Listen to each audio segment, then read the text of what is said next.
மறக்காம சர்ப்ரைஸ் பண்ணுங்க. Thank you. Welcome back, guys. So in this game, I want to show, it's actually a very recent game, played by a very young player from the US, Nathaniel Schumann. And he recently competed in the elementary school national championships. And he was playing the London Opening throughout the event. He was one of the top seeds in the section, so the games were being broadcast live. And I was able to follow the games and see the great success he had with the London. So this game, he had a pretty convincing win over a low-rated opponent. And we're going to see that what started as a London very quickly transposed into a Pierce defense. After g6, knight c3, d6, Nathaniel went ahead and played e4. And we have basically a Pierce opening with the bishop arguably misplaced on f4. But in many cases, as the game continues, bishop g7, queen d2, the bishop will eventually come to h6, where it can help orchestrate some kind of kingside attack. I should also mention that the bishop can be somewhat effective on f4, preventing e5 in some cases from black. It can also help support e5 for white.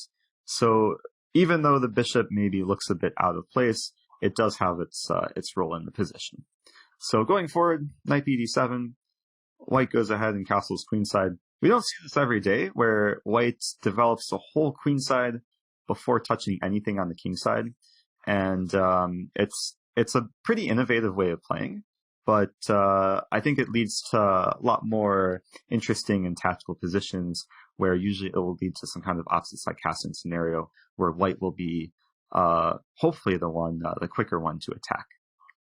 So I do want to point out here that black would like to play e5, try and break down the center, except e5 is just a tactical blunder. Because of this battery on the d-file, white could very simply capture, and after pawn take e5, bishop take e5, this bishop cannot be taken with the very obvious queen take d8 checkmate. So going back, black has to be a bit slower here. And I would argue that the next move that black played was probably somewhat of a mistake, as it was a bit slow and it gave white some time to create initiative. Black played this move c6, which in a lot of Pierce positions, very common type of move, aiming for ideas of like queen a5 or b5 to try and organize some kind of queenside attack. But after c6, white goes ahead and immediately plays e5, which I think is a very strong move. Putting the question to black's whole structure, white is now attacking the pawn on d6 and the knight on f6.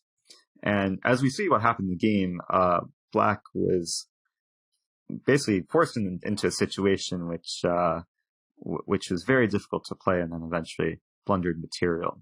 So going forward here, d take e5, d take e5, the knight is hit. Not too many squares for the knight.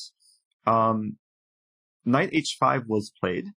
I do want to show a quick alternative for black. There's a really interesting line here, knight g4, which looks very logical, simply attacking the pawn on e5 3 times. And in this position, white has a very nice response. White can very simply sacrifice a pawn and play this move pawn e6, pretty much forcing f take e6. And we've seen this theme a lot, but white is usually happy to prioritize piece activity and initiative over material, especially if it's just one pawn. And in this case, white is very happy to continue with a move like h3, kicking away the knight. Let's say knight to f6, and now white won't win back the pawn immediately, but white can continue initiative. Bishop h6, trying to disturb perhaps black's desire to castle. If black does castle, then bishop c4 is very strong. And the pawn on e6 is not only pinned, but it's incredibly weak. And white is likely to win it at some point. Black could probably defend with maybe a few more moves, perhaps knight d5. But then the very simple, let's say bishop take g7, king take g7, knight f3.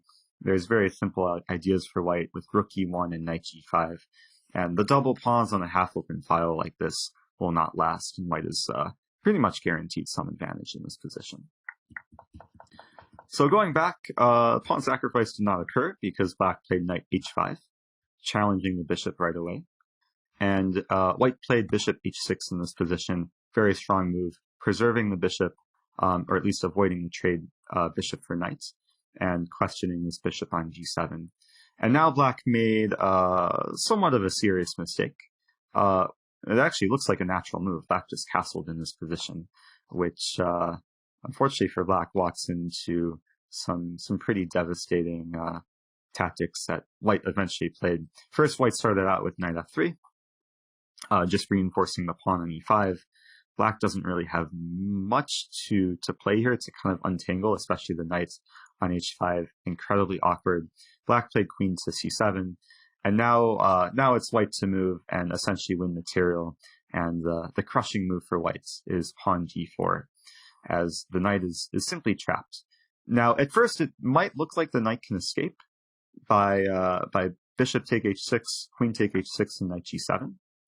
And while the knight does escape in this line, the black king will not escape.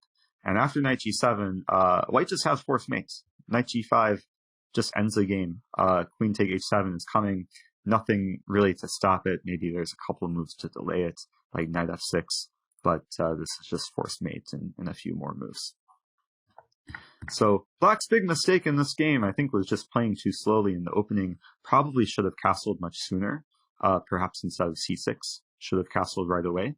I do want to show one more line. Going back to this position, it was probably just necessary for black to grab the pawn on e5. Even though it looks risky, it's probably just mandatory to see if white can prove compensation in this position. And I will say that white has some very nice compensation, despite being down a pawn here. White is happy to just continue developing with tempo. If the bishop were to retreat to a square like c7, white can just continue developing. And there's a lot of things to be happy about for white, with all the pieces just beautifully in play, having their optimal squares. G4 perhaps still on the horizon, and black has very unimpressive development. So I hope this example is inspirational to show how to perhaps get the opponent out of their comfort zone, especially with this really nice CP and before. It's a common idea in the one to perhaps steer the game into some more attacking putters and put some media pressure on their opponent. So hopefully you guys can try some of these ideas in your own games. Thank you. And I will see you in the next lesson.